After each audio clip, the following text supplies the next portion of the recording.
ಚಕ್ಲಿ ಮಾಡಲಿಕ್ಕೆ ಅಳತೆ ಹೇಳ್ತೀನಿ. 3 kg ಅಷ್ಟು ಅಕ್ಕಿ ತೊಗೊಂಡ್ರೆ 1 kg ಅಷ್ಟು ಉದ್ದಿನಬೇಳೆ ತೊಗೊಬೇಕು. ಅಂದರೆ 3ಕ್ಕೆ 1 ಭಾಗದಷ್ಟು ಉದ್ದು. ಹೇಗೆ ಮಾಡೋದು ಅಂತ ತೋರಿಸ್ತೀನಿ.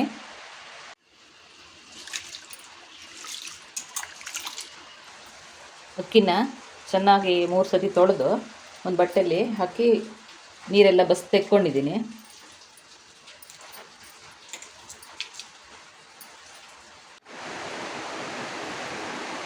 ನೀರೆಲ್ಲ ಬಸ್ದಿರೋ ಅಕ್ಕಿನ ಒಂದು ಬಟ್ಟೆ ಮೇಲೆ ಒಣಗಕ್ಕೆ ಹಾಕ್ಕೊಳ್ತಿದ್ದೀನಿ.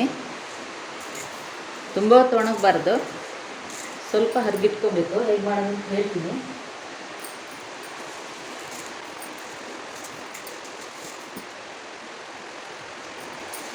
ಪಾತ್ರೆಯಲ್ಲೇ ಇದ್ದರೆ ನೀರು ಹಿರ್ಕೊಳ್ಳುತ್ತೆ ಅಂತ ಈ ಥರ ಬಟ್ಟೆಯಲ್ಲಿ ಹರಿಬಿಟ್ಕೊಳ್ತಿದ್ದೀನಿ.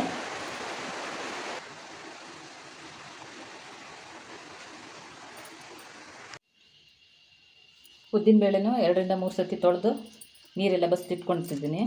ಇದನ್ನು ಅಕ್ಕಿ ಥರನೇ ಚೆನ್ನಾಗಿ ಹರಿದ್ಕೊಬೇಕು. ಹರಿಗಿರೋ ಅಕ್ಕಿಲಿ ಸ್ವಲ್ಪ ಅಕ್ಕಿ ತೊಗೊಂಡು ಹುರಿಬೇಕು. ಜಾಸ್ತಿ ಹಾಕೊಂಡು ಹುರಿಯೋಕ್ಕಾಗಲ್ಲ, ಒಂದು ಸತಿಗೆ ಇಷ್ಟು ಸಾಕಾಗುತ್ತೆ.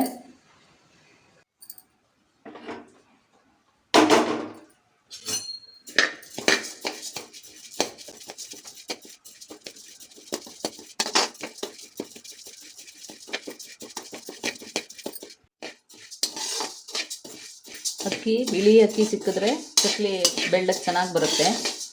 ನಮಗೆ ಸ್ವಲ್ಪ ಕೆಂಪಿದೆ, ಇದು ನಾವೇ ಬೆಳೆದಿದ್ದ ಅಕ್ಕಿ, ಅದರಲ್ಲೇ ಮಾಡ್ತಾಯಿದ್ದೀನಿ.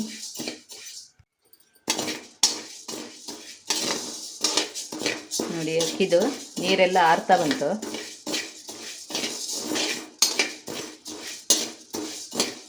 ತುಂಬ ಕೆಂಪುಗಾಗುವಂಗೆಲ್ಲ ಹುರಿಯೋದೇನು ಬೇಡ.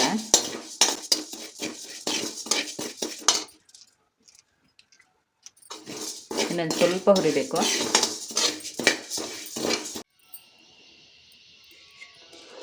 ಉದ್ದಿನಬೇಳೆನ ಹರ್ಕೊಳ್ತಿದ್ದೀನಿ. ಹರಿಗಿಟ್ಕೊಂಡು ಸ್ವಲ್ಪನೇ ಹಾಕಿ ಅಕ್ಕಿ ಥರನೇ ಹುರಿಬೇಕು.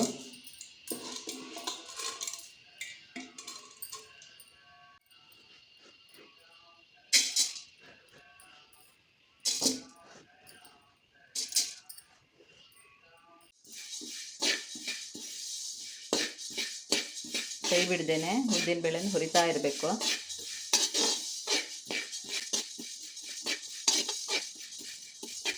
ಅಂಟ್ಕೊಂಡಿರೋದೆಲ್ಲ ಬಿಟ್ಟು ಕ್ಲೀನಾಗಿ ಆಗಿದೆ ನೋಡಿ. ಇದಾಗಿದೆ, ಸಾಕು. ಇಷ್ಟಾದರೆ ಜಾಸ್ತಿ ಕೆಂಪಾಗಬಾರ್ದು, ಚಕ್ಲಿ ಕಪ್ಪಾಗುತ್ತೆ. ಇದನ್ನು ಒಂದು ಪ್ಲೇಟಿಗೆ ಹಾಕ್ತೀನಿ.